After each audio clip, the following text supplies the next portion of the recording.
स्मृतिपुराणानाम् आलयं करुणालयं नमामि भगवत्पादं शङ्करं शङ्कराचार्यं केशवं बादरायणं सूत्रभाष्यकृतौ वन्दे भगवन्तौ पुनः पुनः ईश्वरो गुरुरात्मेति मूर्तिभेदविभागिने व्योमवद्व्याप्तदेहाय दक्षिणामूर्तये नमः। सहना भवतु सहनौ भुनक्तु सह वीर्यं करवावहै तेजस्विनाधीतमस्तु मा विद्विषावहै। ओम शांति शांति शांति।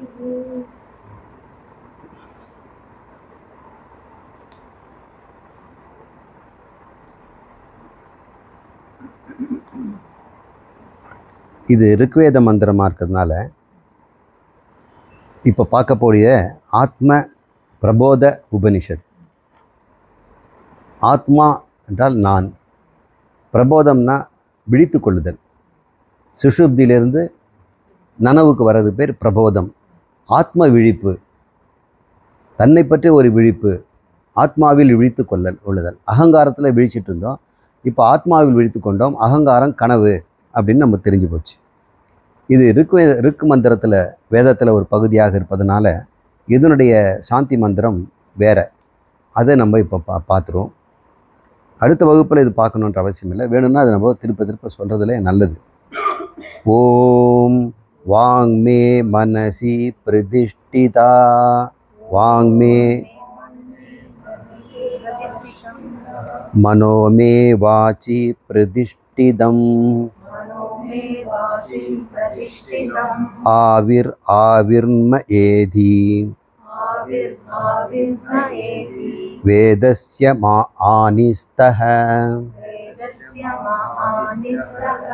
சுதம் மே மா பிரகாசீஹி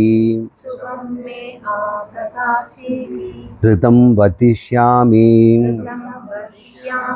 சத்யம் வதிஷ்யாமி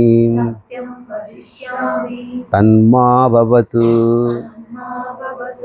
தத் வக்தாரமவது அவது மாம் அவது வக்தாரம் அவது வக்தாரம். ஓம் சாந்தி சாந்தி சாந்தி.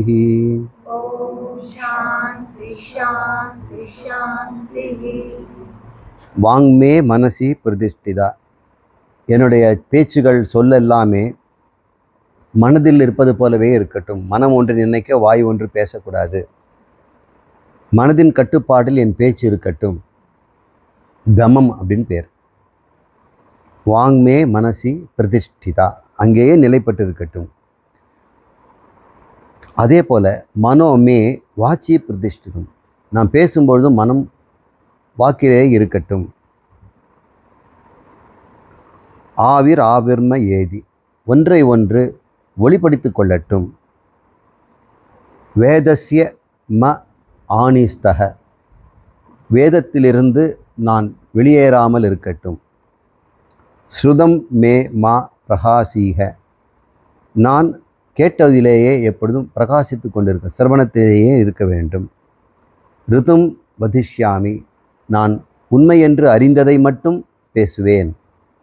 சத்தியம் வதிஷ்யாமி, நான் உண்மை என்று அறிந்ததை சொன்னால் ரிதம், நான் கேட்டது உண்மை, ஆனால் அது உண்மையா என்னன்னு தெரியல, அது சத்தியமாக சொன்னோம்னா அது பேர் சத்தியம் வதிஷ்யாமி. ரெண்டுமே அது சொல்லுது,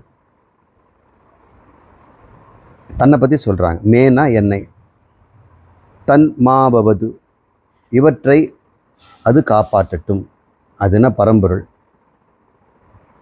தத் பக்தாரம் அவது, அந்த தத் இறைவன், பக்தாரம் எனக்கு சொல்லிக் கொடுக்க குருவையும், பக்தாரம்னா சொல்லிக் கொடுப்பவர், அவதுனா காப்பாற்றட்டும். அவது மாம், என்னை காப்பாற்றட்டும். அவது பக்தாரம், குருவை காப்பாற்றட்டும். அவது பக்தாரம், மறுபடியும் ரெண்டாவது தடவை சொல்லுது. ஓம் சாந்தி சாந்தி சாந்தி. இப்போ குருவும் சிஷ்யனுக்கும் சேர்ந்து சொல்லப்பட்டதாக இது இருக்குது. என்ன? ஆமாம், அதில் முரண்பாடு வராமல் இருக்கணும் இல்லையா, அது இதில் இல்லை. குருவையும் காப்பாற்றட்டும் அப்படின்னு. இப்போ இதை வந்து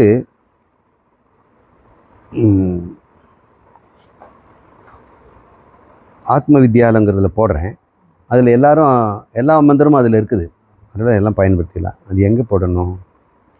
ஆத்ம வித்யாலங்கிறதுல போடுறேன்.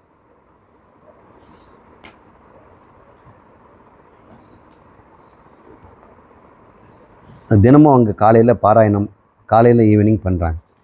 அப்புறம் நமசிவா வாழ்க அந்த பாடம் பண்ணுவாங்க. பகவத்கீதை இன்னும் ஒரு 50 பாட்டு மட்டும் மனப்பாடமாக செய்கிற மாதிரி நான் தொகுத்துட்ருக்கிறேன். பாப்பா தான் செய்துட்டுருக்கிறா. அதை செலக்ட் பண்ண உடனே அதையும் நம்ம சர்க்குலேஷன் அமைச்ச உடனே அதனுடைய அன்றாட பாராயணத்தில் அது இருக்கணும். தினமும் அது எல்லாருமே பாராயணம் பண்ணணும். ஆத்ம பிரபோத உபநிஷத்தில்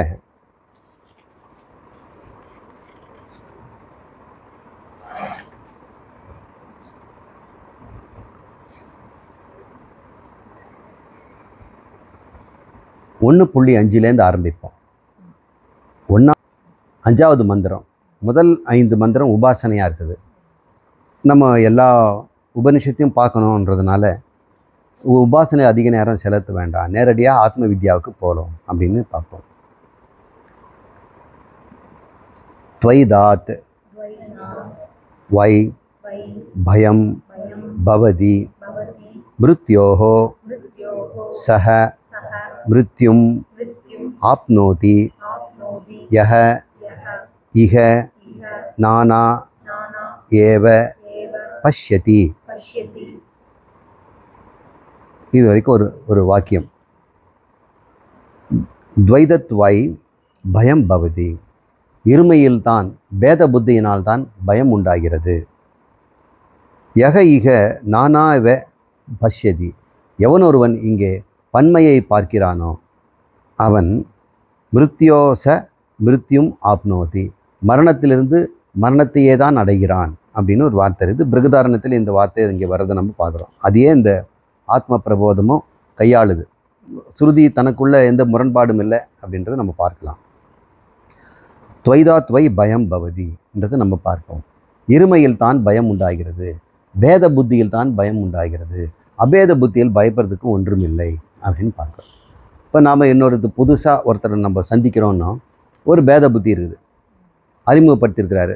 நான் ஒரு ரெக்கமெண்டேஷன் கொடுத்துருக்குறேன், நீங்கள் போய் அவரை பார்த்துட்டு வாங்கன்னு. அது ஒரு பெரிய ஒரு ஆஃபீஸாக இருக்குது, கண்ணாடிகளாக இருக்குது, ஜனங்களாக நிறைய பேர் போகிறாங்க, ஏசி ரூமாக இருக்குது, அதில் பெரிய போர்டு போட்டிருக்குது. இப்போ வெளியே ஒரு வாட்ச்மேன் இருக்கிறாரு, இவரை பார்க்கணுன்னொன்னே அங்கே உட்காருங்க சார், இப்போ வந்து பிஸியாக இருக்கிறாரு அப்படின்னு சொல்கிறாங்க. அப்போ நம்ம வந்து திக்கு நடிச்சுக்குது. அப்புறம் வந்து கொஞ்ச நேரம் கழித்து உங்களை கூப்பிட்றாரு அப்படின்னு சொல்கிறாங்க. நீங்கள் உள்ளே போகிறீங்க, நீங்கள் எப்படி இருப்பீங்க? ஒரு பேத புத்தியோடு தானே போகிறோம். அவர் யாரோ நம்ம யாரோன்னு, அவர்கிட்ட எப்படி பண்ணுறது? அவர் உட்காருன்னு சொல்கிற வரைக்கும் நம்ம நின்றுட்டுருக்குறோம். அப்புறம் உட்கார சொல்கிறாரு, அப்புறம் அவர் சிரிக்கிறாரு, அப்புறம் நல்லா பேசுகிறாரு. நீங்கள் அமிச்சவர் வந்து எனக்கு ரொம்ப பழக்கம், ரொம்ப சின்ன வயசுலேருந்தே சொல்லியிருக்கிறோம், உங்களை பற்றி எனக்கு சொல்லியிருக்கிறாரு அப்படின்னு சொன்னோன்னு நமக்கு கொஞ்சம் இந்த பேத புத்தி போயிடுது. ஆனால் நம்ம ஆளுதானா? இப்போ நமக்கு நம்ம அமிச்ச நம்மளுடைய அப்பாவுக்கு ரொம்ப வேண்டியவர் போல் இருக்கே, 2 பேரும் வாடா போடான்னு பேசுகிறாங்க. அப்பா கிட்டே எனக்கு எப்படி அது பயம் இல்லையோ அதே மாதிரி இவர்கிட்ட பயம் போயிடுச்சு. இப்போ பயம் போனது காரணம் என்ன? பேத புத்தி போயிடுச்சு, அபேத புத்தி வந்துடுச்சு. அபேத புத்தியை நம்ம பிரம்மங்கிற நிலையில் கூட பார்க்க வேண்டாம். எப்பொழுது நமக்கு வந்து மானம்ங்கிறது ஒன்று இல்லையோ, இப்போ மானம் ஒன்று இருந்ததுன்னா தான் அவமானப்படுத்திடுவாங்களோ, துரத்திடுவாங்களோ, இல்லைன்னு சொல்லிடுவாங்களோ, நம்ம மானக்கேடாக போயிடுமோ அப்படின்லாம் நினச்சிட்டு இருக்கும்போது இந்த பேதம் வலுப்படுத்த பார்க்குறோம். இந்த மானித்துவம்னு ஒன்று போயிடுச்சுன்னா நாம் கூப்பிட்டாலும் போகலாம், அந்நியதா சித்தம் ஆகிடுச்சு இல்லை. அப்போ எப்போ நமக்கு அவரை பற்றி வந்து எந்த ஒரு பேதமும் நமக்கு இல்லாத போது பயம் போயிடுறத பார்க்குறோம். இந்த அபேத புத்தி எப்படி பயத்தை நீக்குதுன்னு பாருங்கள். அபேதம் உண்மைன்னு தெரிஞ்சு போச்சுன்னா அப்போ பயப்பதுக்கு என்ன காரணம் இருக்குது? இப்போ பயத்துக்கெல்லாம் காரணமே பேதம் தான். துவைதாத் வை பயம் பவதி, இருமையில் தான் பயம் உண்டாகிறது அப்படின்னு நம்ம புரிஞ்சுக்கிறோம். இப்போ இதை இருமைங்கிறத நம்ம பேதம் அப்படின்னு புரிஞ்சுக்கணும். பேதம்னா நான் வேறு நீ வேறு, நீ வேறுன்ற கூட பிரச்சனை இல்லை. வேறுங்கிறது எப்படி நீங்கள் கண்டுபிடிச்சிங்க? ஏதோ ஒரு அளவு வச்சு தானே கண்டுபிடிச்சிருக்கிறீங்க. நீ பணக்காரன் நான் ஏழைங்கிறது தான் வேறுங்கிறது அர்த்தம். நீ படித்தவன் நான் படிக்காதவங்கிறது தான் வேற்றுமைன்னு அர்த்தம். நீ பணக்காரன் நான் ஏழைங்கிறத வேற்றுமைங்கிறது என்ன? ஏதோ ஒரு வகையில் நீங்கள் குறைவாகவும் அங்கே அதிகமாக. வேற்றுமை வந்து உயர்வு தாழ்வில் தான் உண்டாகுது பார்க்குறோம். நிற வேற்றுமை, குண வேற்றுமைகள், வர்ண வேற்றுமைகள், இப்போ பொருளாதார வேற்றுமைகள். வேற்றுமைங்கிறதே உன்னுடைய ஒரு அளவை காட்டுகிறது. அளவு சமமாக இருந்தால் வேற்றுமையை யாரும் சொல்ல மாட்டாங்க.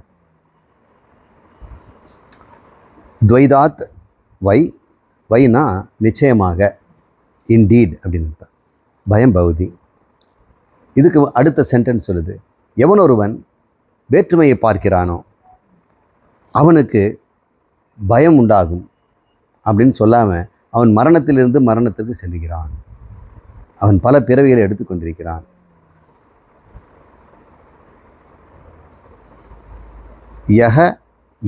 இகன இங்கே இந்த ஜகத்தில் நானேவ பஷ்யதி, பன்மையை பார்க்கிறானா. நானா இவ, இது பலவாக இருக்குதே அப்படின்னு. நானா இவன் தான் சொல்லுது, உண்மையில் இல்லை. பல இருப்பது போல் அவன் பார்க்கிறானே, அப்போ அவன் வந்து மரணத்திலிருந்து மரணத்திற்கு செல்லுகிறான் அப்படின்னு சொல்கிறான். அப்போனா உடம்பு எடுக்கிறான்னு அர்த்தம்.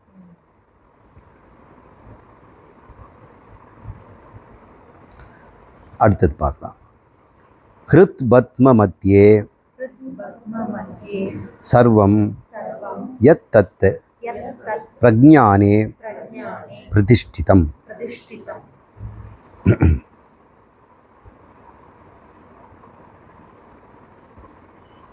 இங்கே ருக்வேதத்தினுடைய ரொம்ப முக்கியமான ஒரு மகா வாக்கியமே இதில் வருது. பிரஜ்ஞானம் பிரம்ம அப்படிங்கிறது இதில் தான் வருது. ஹிருத் பத்ம மத்தியே, இதய கமலத்தின் மையத்திலே பிரஜ்ஞானே பிரதிஷ்டிதம், நம்முடைய பிரஜ்ஞானம் என்று சொல்லக்கூடிய அறிவுணர்வு, நான் உணர்வு அங்கே நிலை பெற்றிருக்கிறது. இங்கே இருக்குது. இப்போ நானுன்னு இங்கே தான் காட்டுறாங்க. ஒரே குழப்பமாக இருக்குதுன்னு சொல்கிறாங்க தலையை. ஆனால் யார் செய்ததுன்னா நான். அப்போ நான் பண்ணிக்கிறேங்கிறத நம்ம எப்படி பண்ணுறோம்? இங்கே கை வச்சு தான் பண்ணுறோம். இப்போது இந்த மார்பு பகுதியை தான் நானுங்கிற உணர்வு நம்ம அறியாமலே நம்ம சொல்கிறோம்.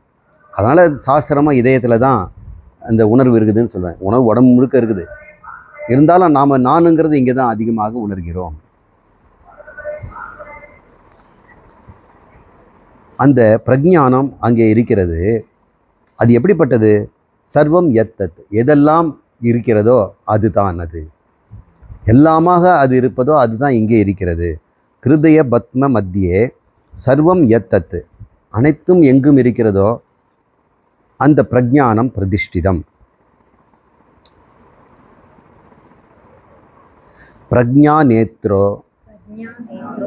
லோகஹ பிரஜ்ஞா பிரதிஷ்டா பிரஜ்ஞானம் பிரம்ம. இது மகா வாக்கியம்.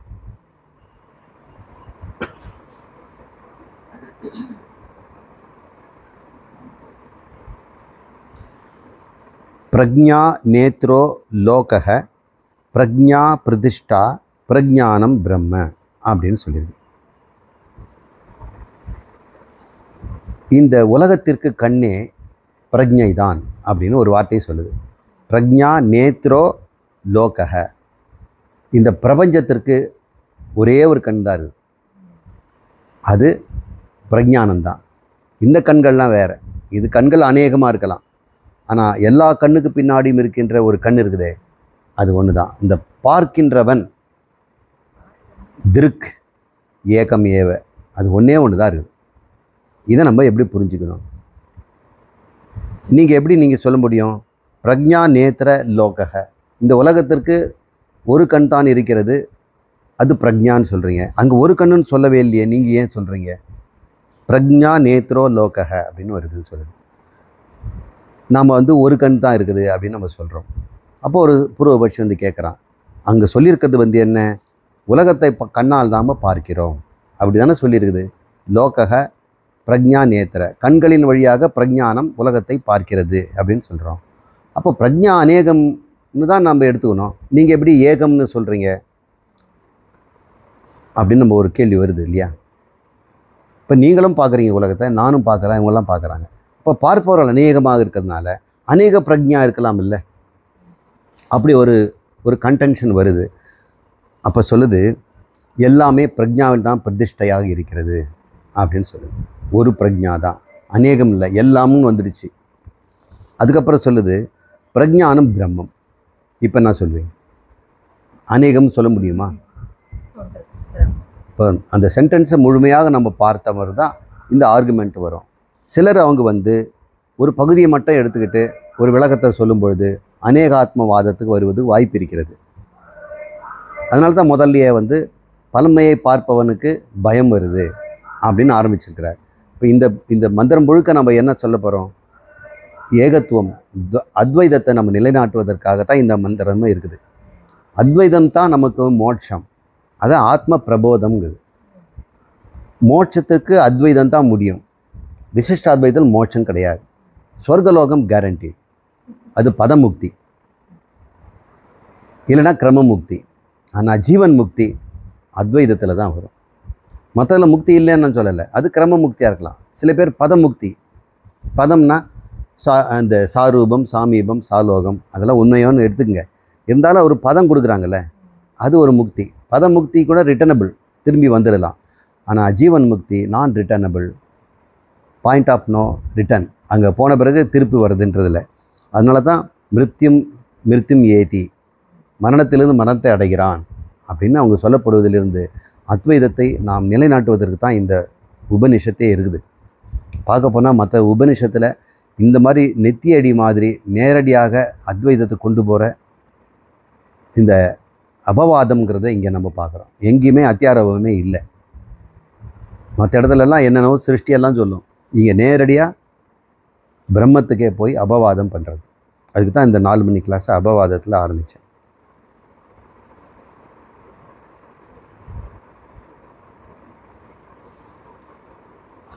இந்த பிரஜைய உலகத்திற்கு கண் என்பதை எப்படி நம்ம புரிஞ்சுக்க போகிறோம் அப்படின்னா, கண்ணுங்கிறது வந்து உபலட்சணம்.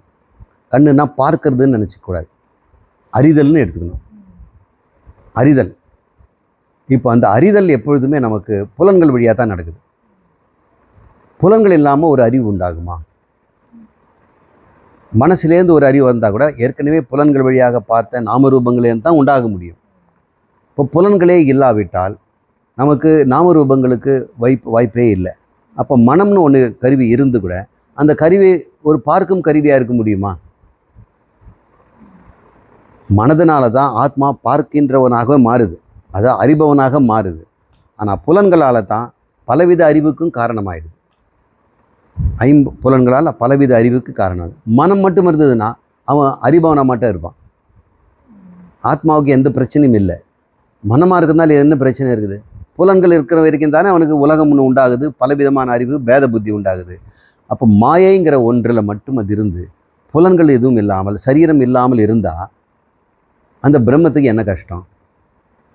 அறிபவனாக இருந்து கூட ரெண்டாவது அறிவதற்கு ஒன்றும் இல்லைங்கிறதுனால ஆனந்தமாக இருக்குது. அப்போ ஞானானந்தம்ங்கிற நிலையில் அது இருக்குது. இப்போ மாயை எதுக்கு? ஞானானந்தங்கிற ஒரு லட்சணத்தை அது கொடுக்குது. ஒரு ஞானானந்தம் தான் மாயையினோட சொல்லலாம். ஏன்னா பிரம்மத்துக்கு ஆனந்தம் இருக்குதுன்னு யாராவது சொல்லுவாங்களா? சொல்கிறதுக்கே ஆள் இல்லையே. அது வந்து நான் ஆனந்தமாக இருக்கிறேன் வேறு அது சொல்லுமா? அப்படின்னா அது அப்பப்போ சோதனை பண்ணிக்கும், நம்ம ஆனந்தம் தானா பிரம்மன் தானான்னு. இப்போ ஆனந்தங்கிற குவாலிஃபிகேஷனை நமக்கு புரிய வைக்கிறதுக்காக வேதம் பயன்படுத்துகிற ஒரு சொல். இந்த ஞானானந்தம் அப்படின்ற சொல்லலாம் கூட அதனுடைய இந்த மாயா வினோதத்தை தான் நம்ம சொல்கிறோம். இந்த மாயை நம்ம எப்படி இப்போ அபவாதத்தில் புரிஞ்சுக்கணும்? தயவுசெய்து இந்த மாயை நீங்கள் அத்தியாரோபம் பண்ணிக்காதீங்க. அதனுடைய சொரூபமாகவே நீங்கள் பார்க்கணும். மாயை அதனுடைய சொரூபமாகவே இருக்குது. ஆனந்தம்ங்கிறது விருத்திகத ஆனந்தமாக இருந்தால் தான் நமக்கு பிரகிருதியில் உண்டானது, மனோமயமானது ஆனந்தமயம்னு சொல்ல முடியும். இது ஆனந்த சொரூபம். அந்த ஆனந்த சொரூபம் தான் அதுக்கு சிருஷ்டிக்கே காரணமாக இருக்குது. அது ஆனந்தம் இல்லைன்னா எப்படி சிருஷ்டி பண்ணும்? அதுவே நொந்து கிடக்குது. ஆனந்தமாக இருக்கிறதுனால தான் அது விளையாடுது.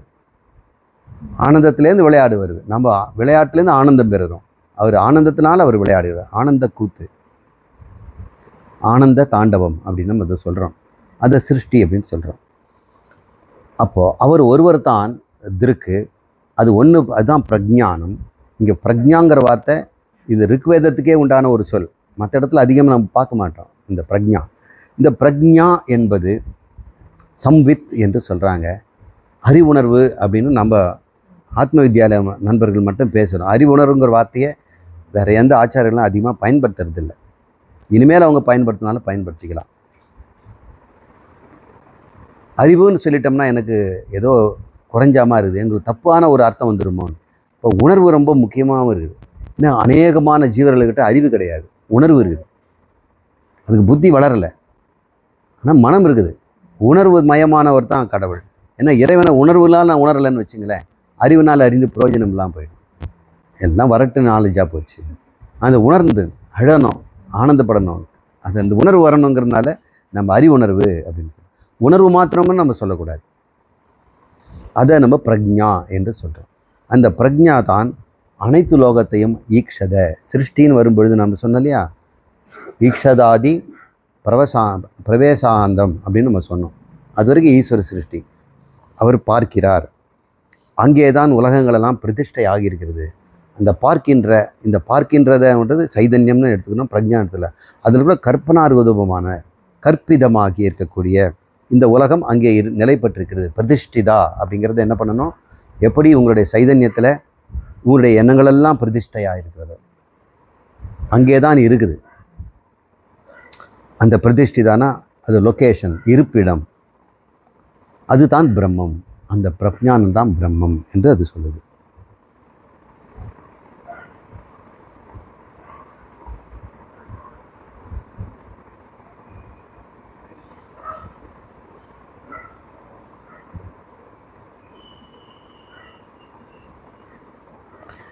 இப்போ அபவாதம் பண்ணிடுச்சா, அடுத்த நிலைக்கு போகுது.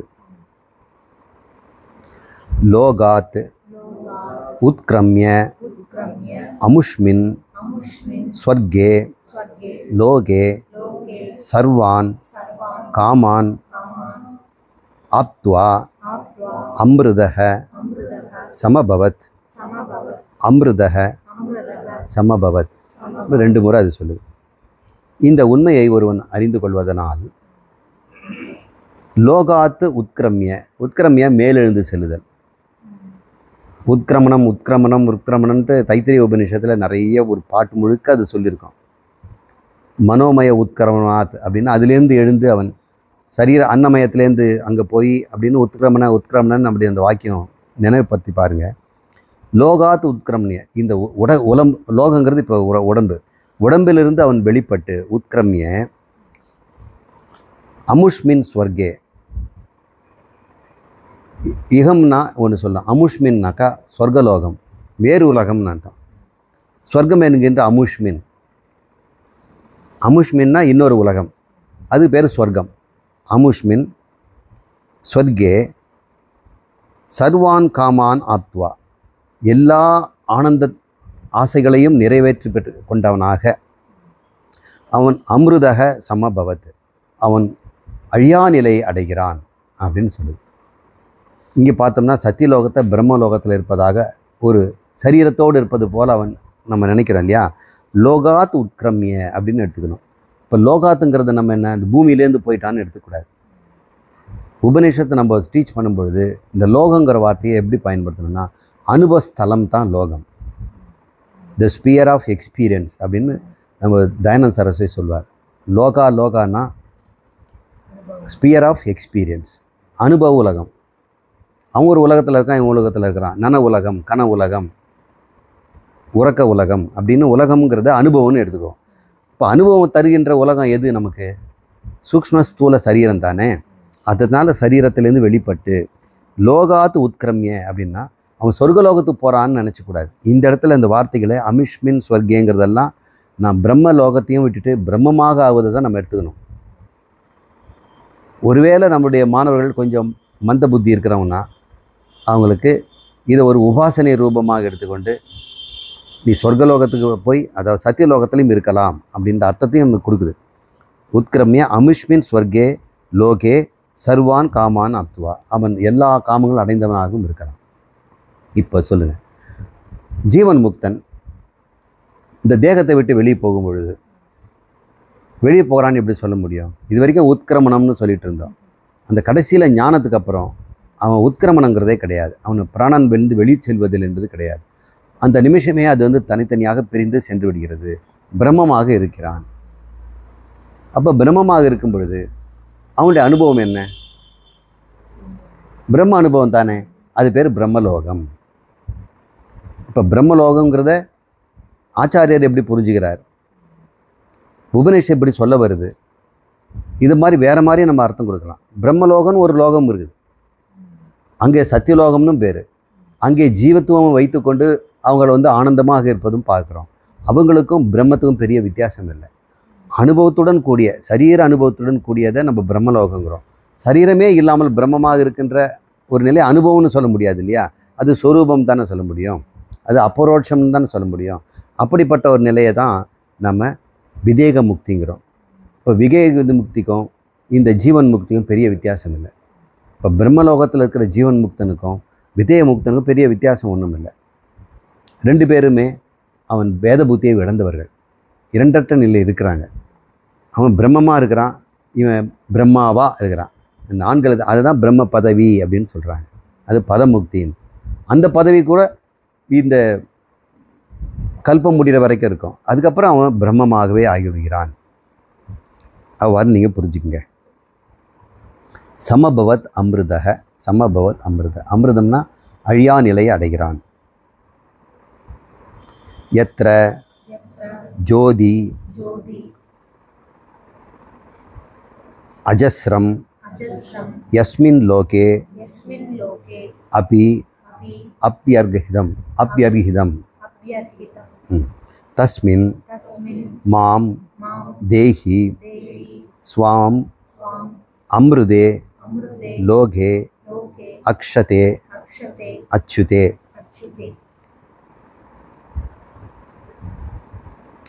இந்த தேஹி, தேஹினா தேகத்தை உடையவன், சூக்ஷ்ம காரண ஸ்தூல 3 தேகத்தை உடையவனுக்கு பேர் தேகின்னு பேர். இப்போ தேகிங்கிறது யார்? பிரம்மம், ஆத்மா. அவன் ஸ்வம் அமிர்தம் லோகே அக்ஷதே அச்சுதே. அச்சுதேன்னா சிதைந்து போகாமல் தீர்ந்து போகாத, அச்சுதம்னா தீர்ந்து போகிறது. நமக்கு பெரிய பயமே தீர்ந்து போகிற பயம்தான். பொருளாதாரம், பணம் தீர்ந்துடும், ஆயுள் தீர்ந்துடும், அழகு தீர்ந்துடும். ஒரு பொருளுமே தீர்ந்து தான் போகுது, குறைஞ்சிக்கிட்டே போகுது, வளரவே மாட்டேங்குது.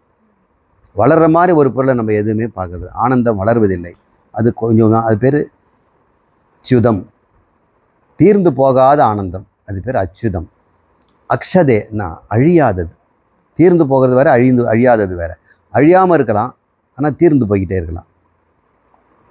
இப்போ அழியாதது அக்ஷதே, அச்சுதே லோகே. அப்படிப்பட்ட ஒரு லோகத்தில் அவன் அமிர்தம், தஸ்மின் தேகி, அந்த தேகி, அந்த பிரம்மம் அங்கே இருக்கிறது என்று சொல்லுது. இதை நம்ம ஒரு ஜீவத்துணையிலேருந்து புரிஞ்சுக்கிடுவோம். ஆனால் அது சொல்ல வர்றது என்ன? மோட்சத்தை தான் சொல்லுது, ஜீவன் முக்தி நிலையை அது சொல்லுது.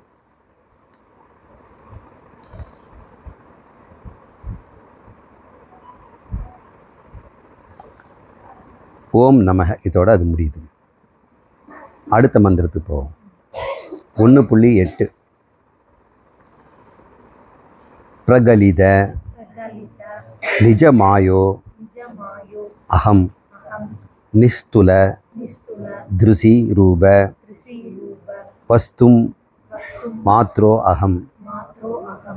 இப்போ ஒரு ஜீவன் முக்தன் எப்படி நிதித்தியாசனம் பண்ணணும், எப்படி தினமும் தன்னை அவன் பார்த்து கொள்ள வேண்டும், நான் யார் என்று அவன் விசாரித்து இந்த முடிவுக்கு அவன் வரணும். எந்த முடிவுக்கு வரணும்னா, நிஜ மாயோ அகம் பிரகலித அப்படின்னு ஒன்று சொல்லுது. நிஜ என்றால் சொந்த, தன்னுடைய, அப்படிதான் அர்த்தம். நிஜம்னா என்னுடைய,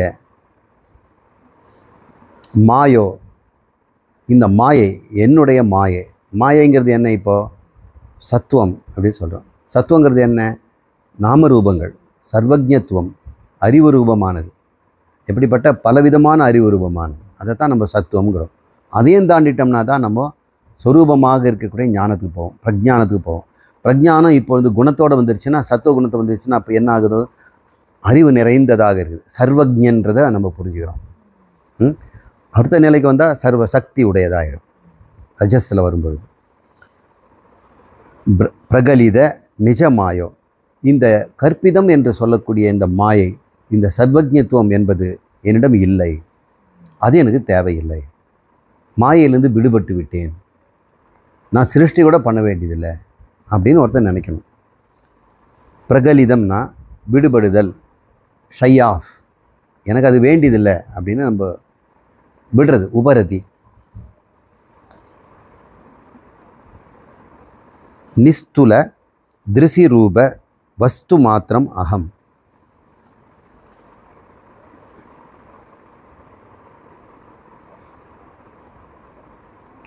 நிஸ்துல அப்படின்னா அது ஒப்பிட முடியாது, அளக்க முடியாது, அது பேர் நிஸ்துலம். துலாம் அப்படின்னா அளக்கிறது, துலாக்கோல் அப்படின்னு சொல்கிறோம். நிஸ்துலன்னா அதை எதை வச்சு நம்ம மெஷர் பண்ண முடியாது, இன்மெஷரபிள், நிரதிசியம்னு அர்த்தம். நிஸ்துல திருசி ரூபம், எனக்கு ஒப்பும் ஓமையும் இல்லாத நான் ஒருவனே இருக்கின்ற திருசி மாத்திரம், காண்பவனாக, அதாவது அறிவு சொரூப மாத்திரம் இருக்கின்ற வஸ்து நான் என்று நினைக்கிறார். அப்போ இந்த ஒரு சொல்லிலேருந்து மாயை விடுபட்டு ஏதாவது அறிகின்ற சர்வஜம்னு சொல்லக்கூடிய அந்த நிலையும் எனக்கு இல்லை, சர்வவித்தும் இல்லை, சர்வஜனும் இல்லை, நான் சொரூபமாக இருக்கின்ற ஞான மாத்திரம் அப்படின்றத நிஸ்துல திருசி ரூப வஸ்து மாத்திரம் அகம் அப்படின்னு சொல்லுது.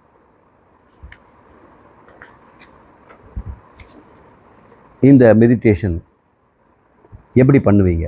இதெல்லாம் மெடிடேஷனுக்கு உண்டான டாபிக். கண்ணை மூடிக்கிட்டு நிஸ்துல திருசி ரூப மாத்திரம் அகம் அப்படிங்கிறத நீங்கள் விளங்கிக்கணும். விளங்குதல் தான் சமாதி, விளங்கிக்கின்ற முயற்சி தான் தியானம். விளங்குகின்ற முயற்சி விளங்கதோடு முடிஞ்சு போச்சு. அப்படியே விளங்கிக்கிட்டே இருக்கிறீங்க, இது எப்படி நான் இருப்பேன் அப்படின்னு, அது வரைக்கும் அது தியானம்னு சொல்கிறோம். விளங்கிட்ட பிறகு அது சமாதி. அந்த திருசி ரூபம் நிஸ்துல, ஒப்புயர்வற்ற. அதுக்கு முன்னாடி மாயா விகலிதமாக என்ன சொல்லுச்சு? பிரகலித, அப்புறம் விகலிதன்னு சொல்லும். பிரகலித நிஜ மாயா அகம் அப்படின்னு சொல்லிச்சு. இந்த ரெண்டு சொல்லையும் நம்ம பார்க்கணும். தியானத்தில் அமரும் பொழுது இந்த எண்ணங்கள் எல்லாம் தானே மாயா. நான் சத்துவமாக இருக்கிறதுனால தான் எண்ணங்கள் வருது. எண்ணங்கள் எல்லாம் மாயா, சத்துவந்தான்.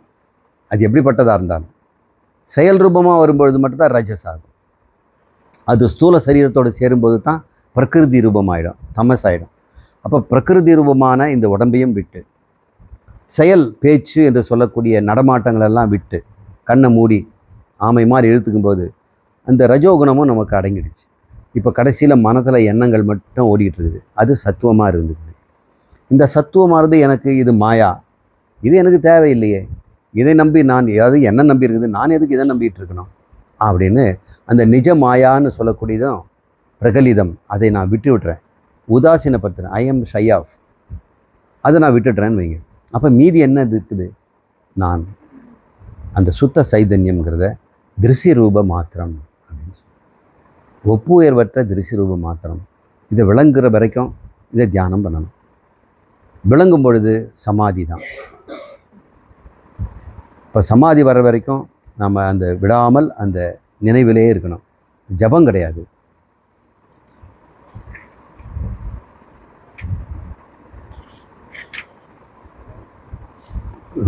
படிச்சிட்டுங்களா? அதை எங்கெங்கே விட்டேன்? ஓகே, இங்கே இருக்குது. இங்கே மேலே வரணும். அஸ்தம் இத அகந்தோ அகம் பிரகலித ஜெகதீஷ போதோ அகம்.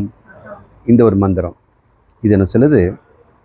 அகந்தோ அகம் அஸ்மித, அஸ்தமித அப்படின்னு சொல்ல. அஸ்மிதல அஸ்தமித. அஸ்தம்னா மறையிறது,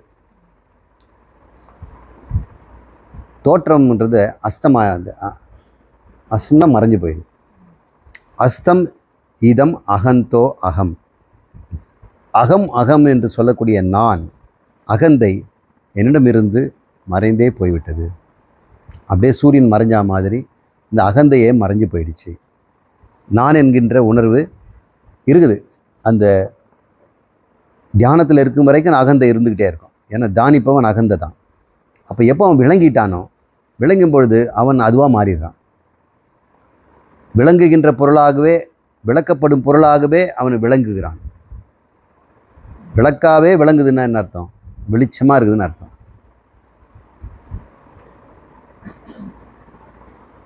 அதுக்கப்புறம் என்னாச்சு, இந்த ஜகத்து ஈஸ்வரன் என்ற பேதோ, இந்த பேதங்கள் போதோன்னு படிச்சுட்டேன்னு நினைக்கிறேன்.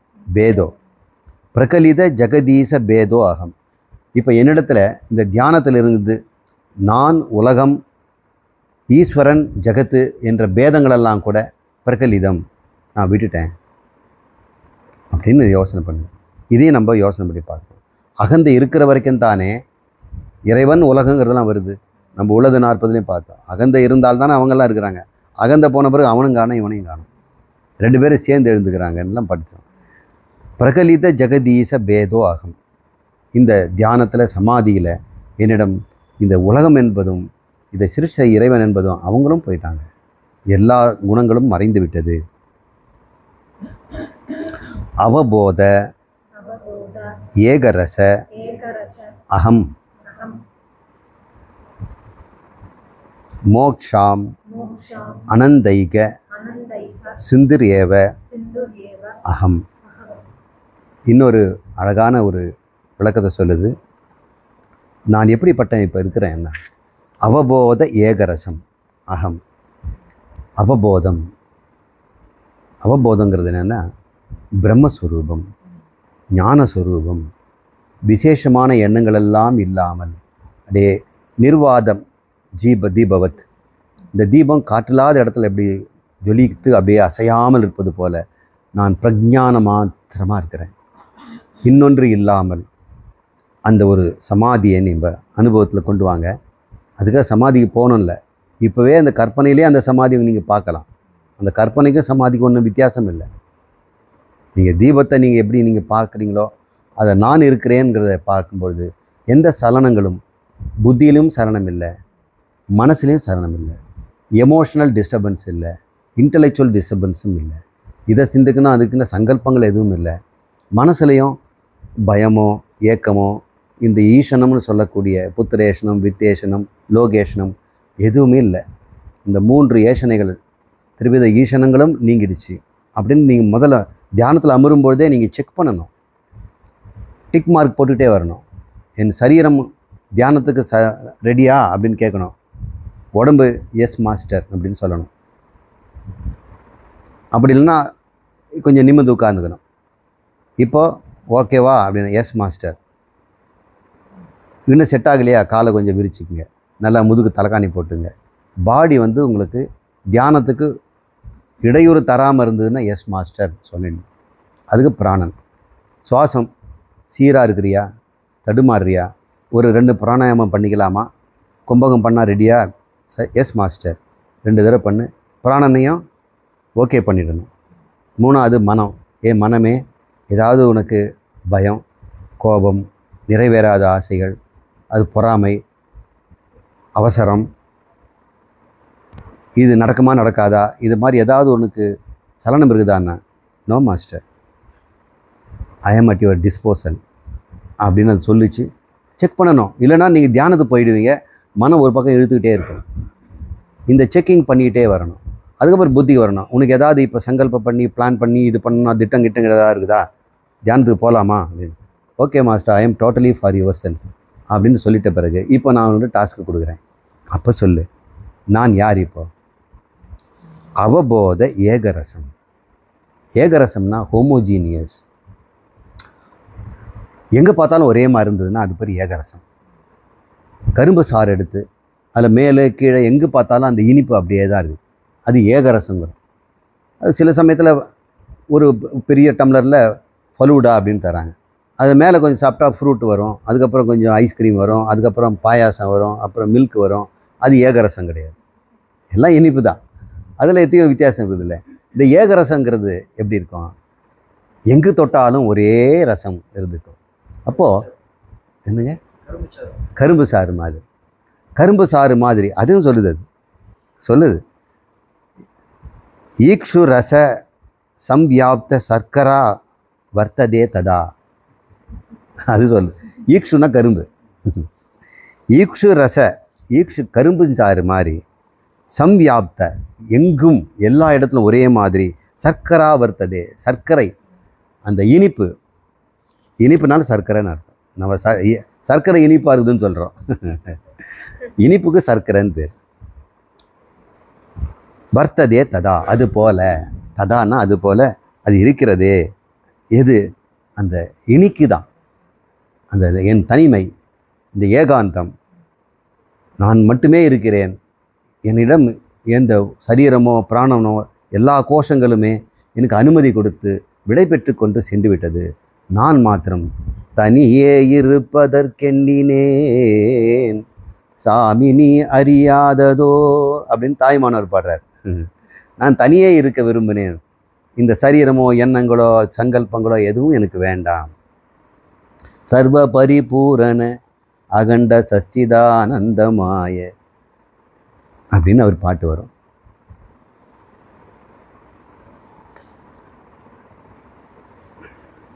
மணி இருக்குங்களா? டைம். அவபோத ஏகரசம் மோக்ஷானந்தைக சிந்துரேவ அகம். இந்த மோக்ஷம்னு சொல்லப்பட்ட இந்த சரீரங்கள்லேருந்து விடுபட்டுட்டோம் பாருங்கள். இந்த தியானத்தில் இந்த 5 ஸ்டேஜை நீங்கள் ஓகே பண்ணிவிட்டு செக்லிஸ்ட் பண்ணிடணும். பண்ணாமல் உட்காந்துடாதீங்க. அப்படி பண்ணும்பொழுது நீங்கள் எப்படி இருப்பீங்கன்னா, மோக்ஷானந்த ஏக சிந்து, ஒரே பார்க்கடல் சிந்து, அதுபோல் நான் இருக்கிறேன். இந்த ஆனந்த கடலில் நான் இருக்கிறேன். அலைகள் கூட கிடையாதுங்க, அப்படியே அமைதியாக இருக்கிறது. சூக்ஷ்மோஹம் அக்ஷரோ அகம் விகலித குணஜால கேவல ஆத்மா அகம். மறுபடியும் தியானத்தில் சொல்லுது, நான் சூக்ஷ்மம். இந்த இடத்துல சூக்ஷ்மம்னா சூக்ஷ்ம சரீரத்தை அர்த்தம் இல்லை. எந்த ஒரு பொருளையும் இங்கே இப்படி தொட்டு பார்த்தோம்னா ஒன்று இருக்குதுன்னு சொல்லிடுவீங்க இல்லையா? அப்படியே தொடுவீங்க பாருங்கள், இந்த இடத்துல ஒரு மேடு இருக்குது, இந்த இடத்துல ஒன்று, இப்படி உங்களால் சொல்ல முடியலன்னு வைங்க, அது சூக்ஷ்மன்னு அர்த்தம். அப்புறம் சூக்ஷ்மம் சக்தி மிக்கதாக இருக்கும் ஸ்தூலத்தை விட. ஸ்தூலத்தை சூக்ஷ்மமாக ஆட்டி படைக்கும். இப்போ கரண்ட்டோ அல்லது அந்த சின்ன சிப்போ இவ்வளோ பெரிய மிஷினை ஆட்டி படைக்கும். அந்த சிப்பை எடுத்துட்டால் அது நின்றுடும். இப்போ சூக்ஷ்மம் ஸ்தூலத்தை ஆட்டி படைக்கும். சாஃப்ட்வேர் சூக்ஷ்மம், அது சூக்ஷ்மமாக இருக்கும். அது சர்வ வியாபகமாக இருக்கும். அந்த எந்திரத்துக்கு ஃபுல்லாக அது இருக்கும். இந்த சின்ன சிப்பில் கொடுக்கறது அந்த பெருசு, அது பெருசாக இருக்கும், ஒரு பெரிய ஒரு லாரி சைஸ் இருக்கும் அந்த மிஷின். அது முழுக்க இது வியாபித்து இருக்கும். இதுக்கு தெரியாத ஒரு இடம் இருக்காது. எல்லோரும் ரிப்போர்ட் பண்ணிகிட்டே இருக்கணும். அவன் எங்கன்னா வால்வ் என்னாச்சு, இந்த இடத்துல ப்ரெஷர் என்னாச்சு, அந்த டெம்பரேச்சர் என்னாச்சு, இந்த லைட்டு இப்போ இருக்குதா, எல்லாத்தையும் அது பார்த்துக்கிட்டே இருக்கும். இப்போ சூக்ஷ்மங்கிறது என்னன்னு பார்த்துக்கிட்டிங்களா? சூக்ஷ்மம் வியாபகத்துவம் இருக்கும். அப்புறம் சக்தி மிக்கதாக இருக்கும். ஸ்தூலத்துக்கு மேலே அது இருக்கும். இப்போ நான் எப்படிப்பட்டேன்னா சூக்ஷ்ம தரம். சூக்ஷ்மம் என்று சொல்லக்கூடிய இந்த சரீரத்திற்கும் சூக்ஷ்ம தரம். தரம்னா சூப்பர்லேட்டிவ் டிகிரி. அகம் சூக்ஷ்மம், அக்ஷரம் அழிவற்றவன். எனக்கு அழிவதற்கோ மாறுவதற்கோ ஒரு வாய்ப்பே இங்கே இல்லை. அப்படியே நான் தீபம் மாதிரி நிற்கிறேன், கூட்டஸ்தனாக இருக்கிறேன். இந்த பிரகிருத்திலே நான் கூட்டஸ்தனாக, செம்மட்டி அடி அடிச்சாகுது, அசைய மாட்டேங்குது அப்படின்னு. அந்த மாதிரி இந்த ஆத்மாவாக நான் இருக்கிறேன். குணஜாலங்கள், இந்த சத்துவ ரஜஸ் தமசுன்னு சொல்லக்கூடிய இந்த மாயா அவித்யா, அதுக்கப்புறம் சரீரம் என்று சொல்லக்கூடிய பிரகிருதி ஒன்று கூட எதுவுமே விகலித, முதல்ல பிரகலிதன்கிறார், இங்கே விகலிதம், அது ஒன்று கூட என்னிடம் இல்லை. நான் கேவல ஆத்மாகம், நான் மாத்திரம் இருக்கிறேன். ஆத்மானா நான், கேவல நான் மாத்திரமாக இருக்கிறேன் அப்படின்னு அர்த்தம்.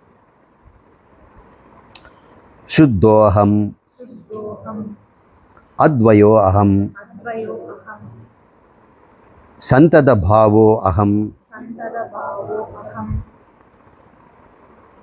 அதிசூன்ய அகம் அதிசூன்ய அகம் அப்படின்னு ஒரு சூன்யங்கிற வார்த்தையை அது பயன்படுத்துது.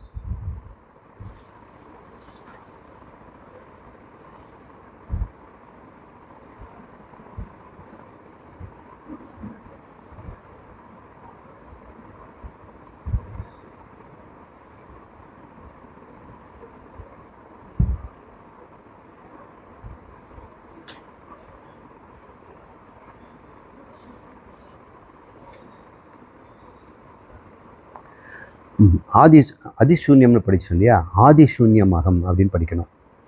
நான் யார்? சுத்தோ அகம். இந்த இடத்துல எந்த விதமான குழப்பங்களும் பாவ புண்ணியங்களும் எதுவுமே இல்லை. நான் ஆத்மா மாத்திரமாக இருக்கிறோம்னால திடீர்னு ஒரு எண்ணம் வரும், அந்த திடீர்னு நான் சுத்தம்னு சொல்லிக்கணும். நான் நல்லவனும் இல்லை, கெட்டவனும் இல்லை, சரியானவனும் இல்லை, நான் எவனும் இல்லை, நான் சுத்தம் சுத்தம் சுத்தம் சுத்தம்னு சொல்லணும். இன்னும் சில சமயத்தில் வாசனைகள் இந்த சமாதியில் கூட எழுந்துக்கும். சமாதி நிலையை டிஸ்டர்ப் பண்ணுறதுக்குன்னு ஒன்று இருந்தால் அது வாசனையாக தான் இருக்கும். எல்லாருமே சமாதியில் இருந்துட்டாங்கன்னா மோட்சத்தில் போயிடுவாங்க. அவங்க சமாதி முடிஞ்சு வெளியே வராங்களா, யார் எழுப்புனது? வாசனை தான். அந்த வாசனை வரும்பொழுது உடனடியாக நம்ம சுத்தோகம், இந்த வாசனைகள் சிறிதுமற்றவன். அத்வயோகம், வாசனை நான் ரெண்டு கூட கிடையாது, இரண்டற்றவன் நான். சந்தத அபாவோ அகம். சந்த அப்படின்னா இடைவெளி, இடைவெளி அற்றவன். அபாவோ விட்டு விட்டு வரும், எண்ணங்களெல்லாம் கூட விட்டு விட்டு வரும். நான் இடைவெளியே இல்லாதவன் அப்படின்னு நான் பார்க்கணும்.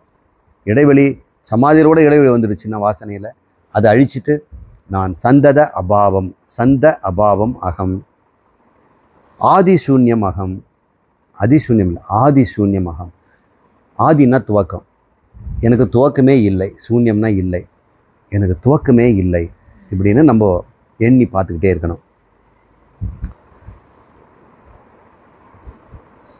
யதஹ ஈக்ஷு ரசசம் வியாப்தா சர்க்கரோ வர்த்ததே ததா. எப்படி இந்த கரும்பச்சாற்றில் ஈக்ஷு ரச சம்வியாப்தோ,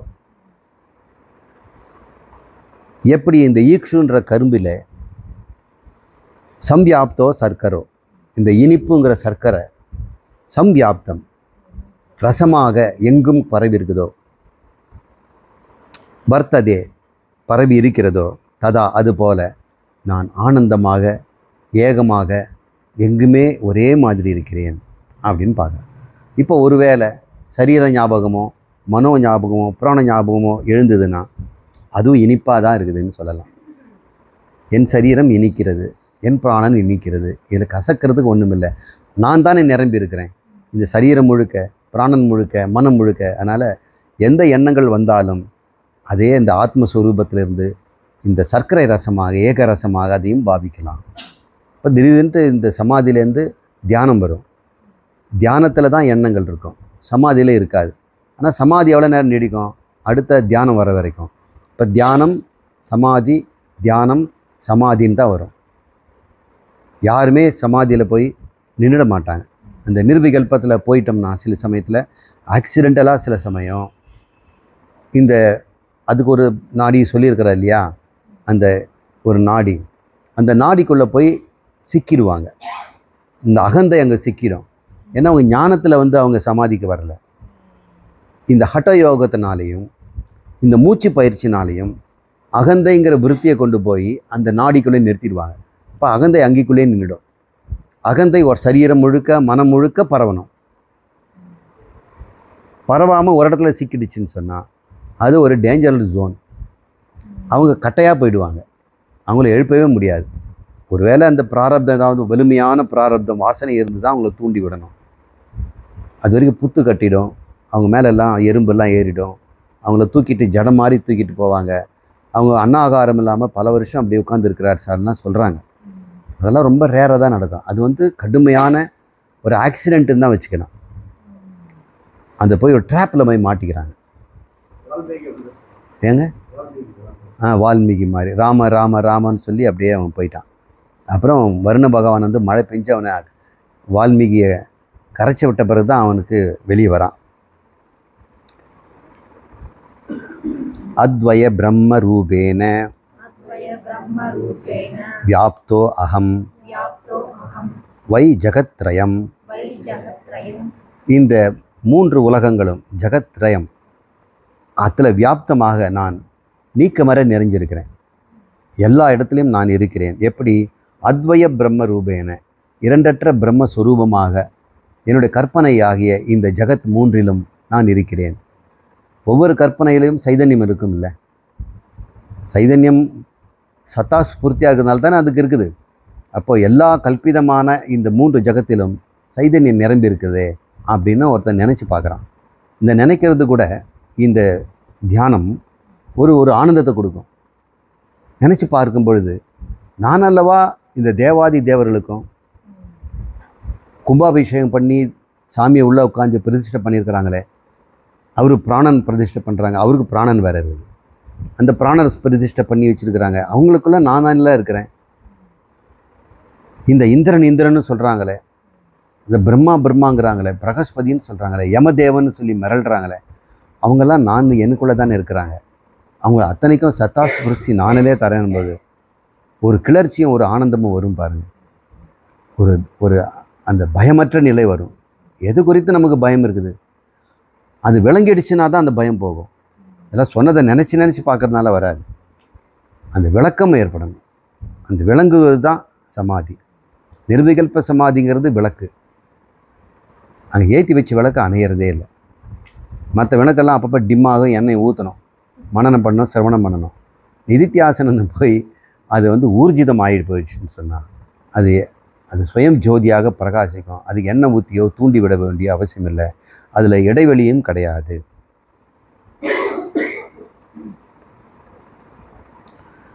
பிரம்மாதி கீட பரியந்தாக பிராணினோ மயி கல்பிதா.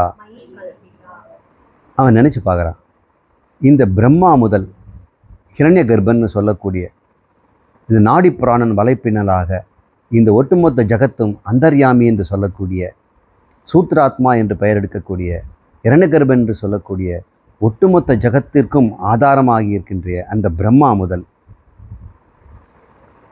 கீடம் என்று சொல்லக்கூடிய புழு பூச்சிகள், அற்ப பூச்சிகள் வரை, பிராணினோ, இந்த பிராணின்றதுனால அவனுக்கு பிராணின்றார். யாரை சொல்கிறாரு? பிரம்மாதி. பிரம்மனும் பிராணன் தான். அவனும் ஒரு பிராணி, புழுவும் ஒரு பிராணி. ஏன்னா பிராணனால் கட்டப்பட்டவர்கள், பிராணபந்தனத்தில் இருக்கிறவங்க. பிரம்மாதி கீழ பரியந்தாக பிராணினோ, இவங்கெல்லாம் பிராணர்கள், பிராணமுடையவர்கள், பிராணதாரிகள் தான். மயி கல்பிதா, என்னுடைய கற்பனையில் தோன்றியவர்கள், என்னுடைய சங்கல்பத்தில் தோன்றியவர்கள். புத்புதாதி விகார அந்தஸ்தரங்க சாகரே யதா எவ்விதம் சாகரே யதா எவ்விதம் சாகரே சமுத்திரத்திலே சாகரத்திலே புத்புதாதி விகார ஸ்தரங்க. புத்புதம்னா கொப்பளம் வருதில்ல தண்ணியில், நொப்பு நுரையும், அது மாதிரி குமிழிகள். அப்புறம் தரங்கம்னா அலைகள். இந்த அலைகளும் தரங்கம்ன்ற அலைகளும் புத்புதம் என்று சொல்ல குமிழிகளும் சாகரத்தில் எப்படி தோன்றி நிற்கிறதோ அதுபோல் கல்பிதம், என்னுடைய கற்பனையில் தான் இவங்கெல்லாம் இருக்கிறாங்க, எல்லா பிராணிகளும் அப்படின்னு. இந்த பிராணிகளுக்கே இந்த மாதிரி உதாரணம் சொல்கிறார். என்னுடைய சமுத்திரமாகிய என்னுடைய சாகரத்திலிருந்து மேலே இருக்கக்கூடிய அலைகளிலே தோன்றி மறைந்து கொண்டிருக்கின்றது. அது போன்றதாகத்தான் இந்த ஜகத்து இருக்குது. முதலே சொல்லிட்டாரு, ஜகத்து ஈஸ்வரன்ற பேதமே போயிடுச்சு. இப்போது எல்லாமே என்னில் தோன்றி மறைகின்றன. புத்புதாதி விகார தரங்க சாகரே யதா தரங்கஸ்தம் திரவம் சிந்தூர் ந வாஞ்சதி யதா ததா. இந்த சிந்துனா அங்கே முதல்ல சாகரங்கிறார், இங்கே சிந்துங்கிறார் கடல். இந்த சிந்து தரங்க ஸ்தம் திரவம், தன் நீரில் இருக்கின்ற இந்த அலைகளை ந வாஞ்சதி, அது மேலே எந்த வாஞ்சனையும் கிடையாது. கொஞ்சம் இருங்க, விட்டுட்டு போயிடாதீங்க அப்படின்னு எதுவும் கெஞ்சறதே கிடையாது. அது இருந்தால் இருந்துட்டு போட்டோம் இருது. அப்போ சமுத்திரம் பார்க்குறது தனக்கு உச்சியில் இருக்கக்கூடிய இந்த அலைகளெல்லாம் என்ன வாஞ்சதி, எனக்கு அது வேணும்னு அது சொல்கிறதில்ல. ஏன்னா அது தன்னுடைய கற்பனைகள். அப்படி இருப்பது போல நான் இந்த பிரம்ம முதலான கீடம் வரையிலான பிராணிகள் எல்லாம் என்னில் தோன்றி மறைகிறது. அவைகள் என்னை சார்ந்து இருக்கின்றன. ஆனால் அவைகள் இருக்கணும், அவைகள் இருந்தால் நல்லது அப்படின்ற எண்ணம்லாம் எனக்கு கிடையாது. நான் அவை இல்லாமலும் இருப்பேன். புத்பதாதி விகார ஸ்தரங்க சாகரே யதா தரங்கஸ்தம் திரவம் சிந்தூர் ந வாஞ்சதி யதா ததா. அதுபோல விஷயானந்தம் சொல் வாஞ்சசா மே மா பூதானந்த ரூபதः. இதோடு நிறுத்திக்கலாம். நான் எப்படிப்பட்டவன்? பூதானந்த ரூபத, என்னில் தோன்றுகின்ற என்னுடையமே இருக்கின்ற சொந்த ஆனந்தம் தான் என்னுடையது.